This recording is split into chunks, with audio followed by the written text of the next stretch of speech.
नमस्कार, India voice देख रहे हैं आप और मैं हूं आपके साथ शिवम दुबे। इंडिया वॉइस के खास कार्यक्रम खबर दिन भर में आप सबका स्वागत है। बुलेटिन की शुरुआत करेंगे। प्रधानमंत्री नरेंद्र मोदी ने झारखंड के कोडरमा में मंगलवार को एक चुनावी रैली को संबोधित किया, जहां प्रधानमंत्री मोदी ने नक्सलवाद पर जमकर प्रहार किया। इसके साथ ही झारखंड मुक्ति मोर्चा, कांग्रेस, लेफ्ट और इंडी गठबंधन पर भी जमकर निशाना साधा। प्रधानमंत्री मोदी ने यहां पर मंत्री के घर पर मिले नोटों की बात करते हुए कांग्रेस पर निशाना साधा। सुनिए प्रधानमंत्री ने क्या कुछ कहा। कोडरमा और इस क्षेत्र के लोगों को इन्होंने दशकों तक कमजोर सरकारों का रवैया देखा है। कांग्रेस की कमजोर सरकारों ने देश को नक्सलवाद की आग में झोंक दिया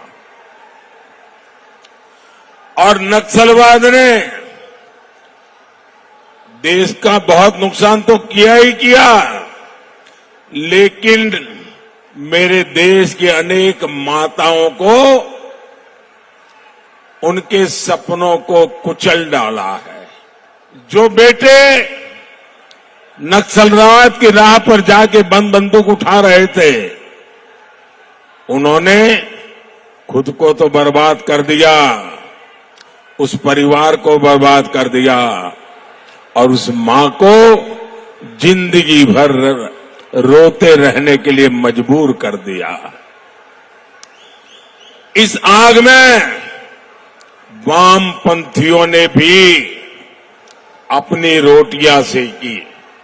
साथियों, जब मैं देश हित में इतने सारे काम कर रहा हूं तो जामुमो कांग्रेस और आरजेडी वाले बौखलाए हुए हैं, संतुलन खो चुके हैं। यही कोडरमा में इंडी गठबंधन के एक नेता ने मुझे गोली मारने की बात कही थी। ये जो गोली मारने के सपने देख रहे हैं ना, जो मोदी के कब्र खोदने के सपने देख रहे हैं, जरा यहां आइए, ये नजारा देखिए, ये माताओं बहनों का प्यार देखिए। ये गोली मारने वालों, यही मेरा सुरक्षा कवच है, यही मेरा सुरक्षा कवच है। और मैं कोडरमा की इस धरती से सभी देशवासियों को एक गारंटी दे रहा हूं, आतंक हो या फिर नक्सलवाद, मोदी अपने तीसरे कार्यकाल में इन पर बहुत बड़ा प्रहार करने का संकल्प ले चुकी है। मोदी झारखंड को फिर से नक्सलवाद का गढ़ नहीं बनने देगी। मैं अपने नौजवानों की जिंदगी तबाह नहीं होने दूंगा। मैं उन माताओं की कोख छीनने नहीं दूंगा। इस पूरे चुनाव में अगर कोई पूछे मुझे कि मोदी जी सबसे संतोषजनक बात क्या लगी, तो मैं कहूंगा कल श्रीनगर में जो मतदान हुआ है, लोकतंत्र के प्रति जिस प्रकार से श्रद्धा व्यक्त की गई है, भारत के संविधान प्रति जो मोहर लगाई गई है, दशकों बाद श्रीनगर में चुनाव का उत्सव था। दशकों बाद श्रीनगर के चुनाव में इतना भारी मतदान हुआ और लोग उमंग और उत्साह से भरे हुए थे और लोग कह रहे थे कि 370 जाने के कारण यह संभव हुआ है। तो वहीं फैजाबाद में सीएम योगी ने जनसभा को संबोधित किया, जिसमें उन्होंने कहा कि फैजाबाद लोकसभा क्षेत्र में हर तरफ से एक ही आवाज आ रही है, जो राम को लाए हैं हम उनको लाएंगे। सुनिए। इस देश में एक राम भक्त है और दूसरे रामद्रोही हैं। राम भक्त रामलला के भव्य मंदिर से प्रसन्न है, उत्साहित है, उमंग में है और अयोध्या में रामलला का भव्य मंदिर का निर्माण, उसके लिए लोग के साथ साथ परलोक को सुधारने का एक माध्यम बना है। क्योंकि हर राम भक्त अपनी वर्तमान पीढ़ी को और भावी पीढ़ी को बोल पाएगा कि हां, प्रभु रामलला के भव्य मंदिर के निर्माण में 500 वर्षों के बाद प्रभु रामलला को विराजमान कराने में मैंने भी योगदान दिया था, क्योंकि कमल चुनाव चिन्ह पर मैंने भी वोट दिया था। और लोग तो सुनेगा ही सुनेगा, लेकिन जब परलोक जाएंगे तो पूर्वजों को भी बता पाएंगे कि देखो, आपके संकल्प को, आपकी आस को हमारे वोट ने पूरा किया। अयोध्या में रामलला जो विराजमान हुए हैं ना, ये मोदी जी के नेतृत्व में।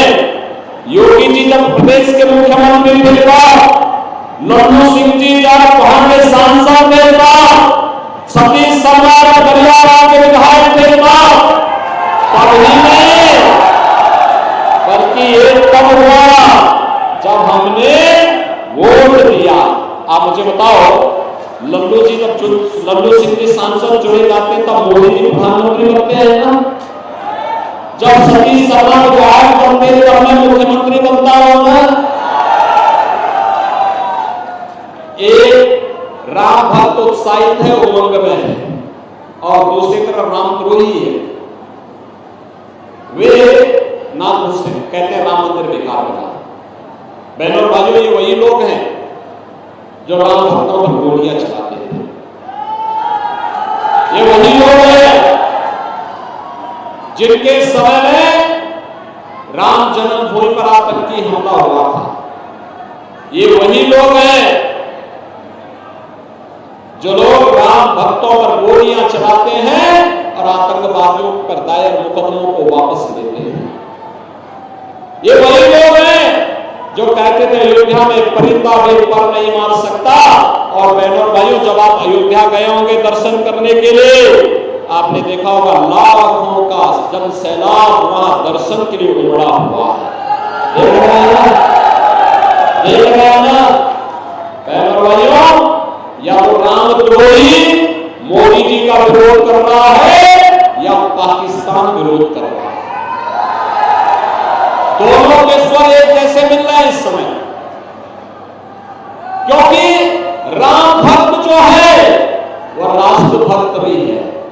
जो राष्ट्र भक्त होगा वह पहले देश के विकास के बारे में सोच रहा है, भारत के उत्थान के बारे में सोच रहा है, भारत को ब्रह्म वैभव की स्थिति में पहुंचाने के लिए सोच रहा है, भारत के विकास के लिए उसकी प्रतिबद्धता है, भारत को दुनिया की बड़ी ताकत बनाने के लिए, भारत की सुरक्षा के लिए, बड़े बड़े विकास के कार्य बढ़ाने के लिए, गरीब कल्याण कार्यक्रमों को आगे बढ़ाने के लिए वह पूरी प्रतिबद्धता के साथ कार्य कर रहा है। और बहनों और भाइयों, जो रामद्रोही है वे आज भी पाकिस्तान का राग लाप रहे। क्या कहते हैं? कहते हैं पाकिस्तान के खिलाफ मत बोलो, उसके पास एटम बम है। अरे हमारे पास भी तो एटम बम है, हमारा एटम बम बीच में रखने के लिए नहीं बना है।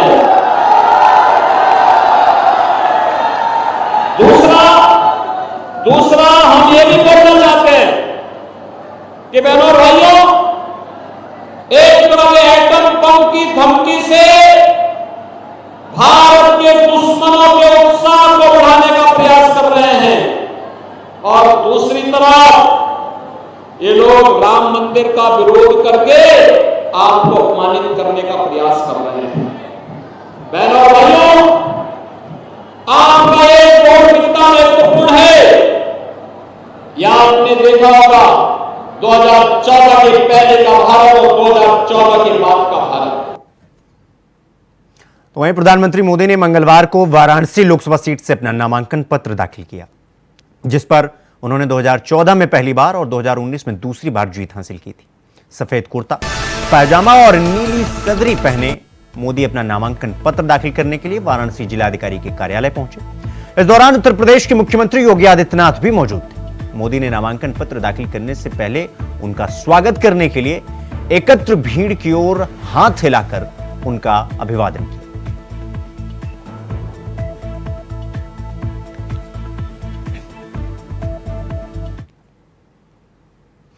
वहीं जौनपुर के पूर्व सांसद धनंजय सिंह ने भारतीय जनता पार्टी का समर्थन किया है। अपने कार्यकर्ताओं के साथ बैठक के बाद ऐलान किया। कार्यक्रम में धनंजय सिंह ने कहा कि प्रदेश में चल रही है एक अच्छी सरकार, इसलिए भारतीय जनता पार्टी का हम लोग समर्थन करेंगे। आपको बता दें कि धनंजय सिंह अपने गांव बनसभा के शेरवा गांव के पास अपने समर्थकों के साथ बैठक की। आज हम चुनाव में हम औरों की तरह नहीं कि हम तटस्थ हैं, हम यहाँ पर आप लोगों को यही आग्रह करेंगे कि प्रदेश में एक अच्छी सरकार चल रही है, आप लोग भारतीय जनता पार्टी को वोट करें।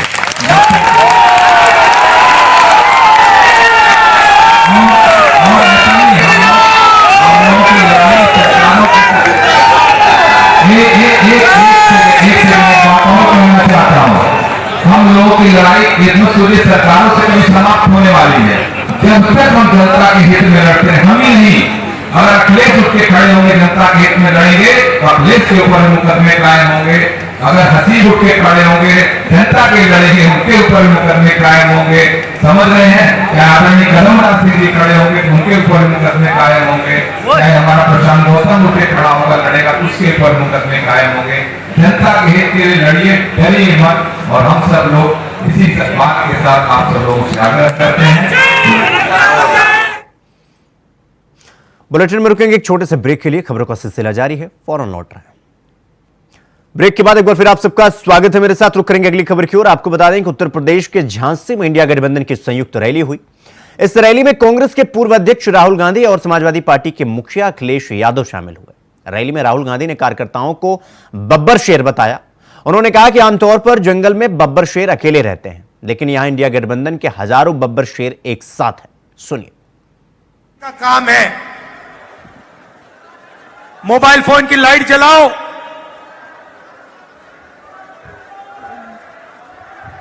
थाली बजाओ, छाते लटकाओ,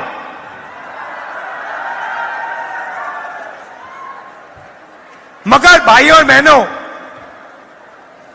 जब आपकी जमीन छीनने का टाइम आता है तो एक सेकंड नहीं लगता इनको। एक सेकंड में कोई ना कोई बहाना देके, डिफेंस कॉरिडोर, बीडा, ऐसा बहाना देकर आपके ध्यान को इधर उधर कर आपकी जमीन 2 मिनट में हड़प लेते हैं। सही दाम नहीं देते जमीन के लिए। भाइयों और बहनों, ये लड़ाई जो है, इलेक्शन जो है, पहली बार ये इस संविधान को बचाने का इलेक्शन है। भाइयों और बहनों, जो भी आपको मिला है, गरीबों को, किसानों को, मजदूरों को, पिछड़ों को, दलितों को, आदिवासियों को, माइनॉरिटी को, गरीब जनरल कास्ट को, वो इस किताब ने आपको दिया है। इसके बिना हिंदुस्तान के गरीब लोग कहीं के नहीं रहेंगे। और जिस दिन ये चला गया, उस दिन आपकी जमीन का हक गया, रिजर्वेशन गया, पब्लिक सेक्टर गया, सारा का सारा चला जाएगा। इंडिया गठबंधन, अखिलेश जी और मैं, खारगे जी, इस संविधान की रक्षा कर रहे हैं। अंबेडकर जी की संविधान की, महात्मा गांधी की संविधान की, लोहिया जी की संविधान की। और बीजेपी, आरएसएस, नरेंद्र मोदी इस किताब को खत्म करना चाहते हैं, नष्ट करना चाहते हैं, फाड़ के फेंक देना चाहते हैं। और मैं उनसे कहना चाहता हूं, झांसी से रानी लक्ष्मीबाई की कर्मभूमि से कहना चाहता हूं कि इस संविधान को नरेंद्र मोदी छोड़ो, आरएसएस छोड़ो, दुनिया की कोई शक्ति नहीं खत्म कर सकती है। भाइयों और बहनों, इन्होंने 22 अरबपतियों को 16 लाख करोड़ रुपया कर्जा माफ करके दिया है। आप जानते हो 16 लाख करोड़ कितना होता है? मैं समझाता हूं। हिंदुस्तान के सब किसानों का कर्जा माफ करो, उतना पैसा नरेंद्र मोदी ने 22 अरबपतियों को दिया। यहां पे यूपीए की सरकार ने, कांग्रेस पार्टी की सरकार ने बुंदेलखंड पैकेज दिया था, याद है? कितने रुपए का पैकेज था? नहीं, बुंदेलखंड का पैकेज कितने रुपए का था? 7,000 करोड़। 7,000 करोड़ रुपए। वहीं उत्तर प्रदेश की प्रतापगढ़ लोकसभा सीट पर भले ही छठे चरण में मतदान होना है, लेकिन यहां सियासी पारा अभी से हाई हो गया है। यहां की कुंडा विधानसभा सीट से विधायक रघुराज प्रताप सिंह उर्फ राजा भैया के बीजेपी को समर्थन देने की खबर के बीच राजा भैया का बयान सामने आया है, जिसमें उन्होंने कहा कि किसी भी उम्मीदवार का समर्थन नहीं करेंगे। कार्यकर्ताओं और समर्थकों को किसी के भी साथ जुड़ने की छूट।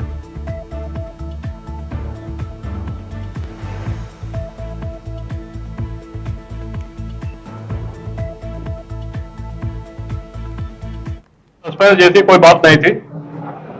जैसा कि आप लोग जानते हैं, जनसत्ता दल का कोई भी प्रत्याशी इस संसदीय चुनाव में कौशाम्बी और प्रतापगढ़ में नहीं लड़ रहा।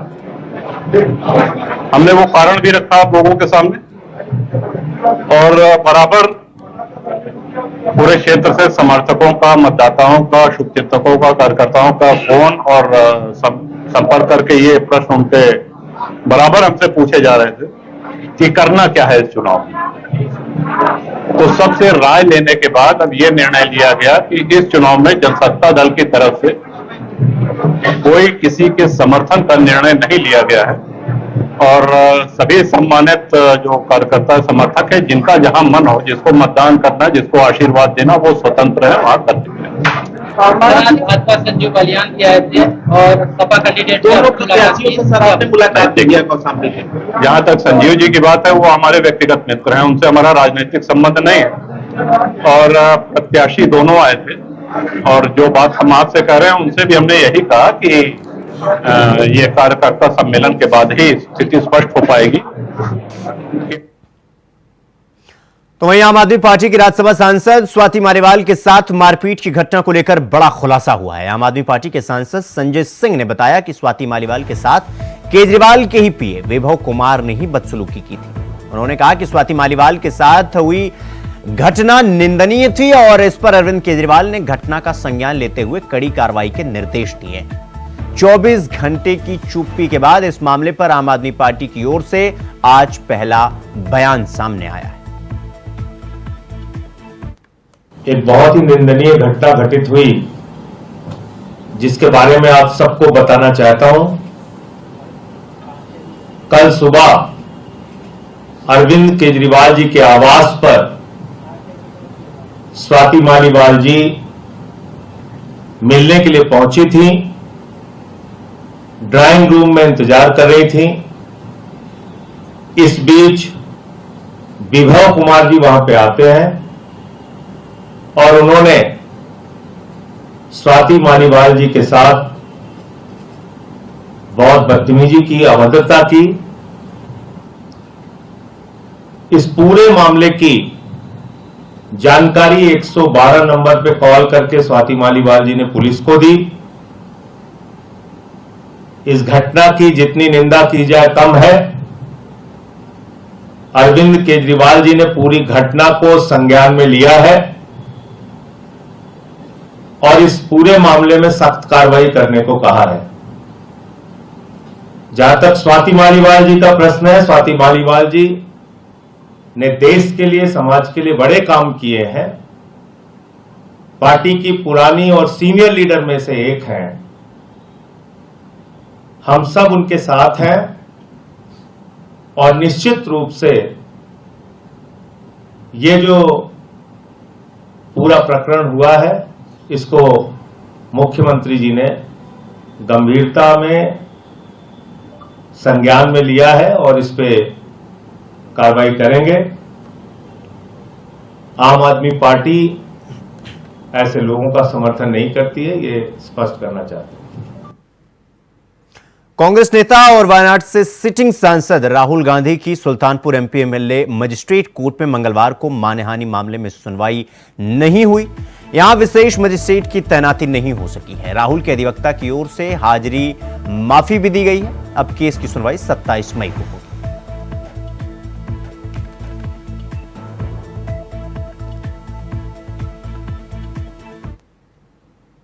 खबर दिन भर में फिलहाल भी के लिए बस इतना ही। देश और दुनिया की तमाम खबरों को देखने के लिए देखते रहिए इंडिया वॉइस। नमस्कार।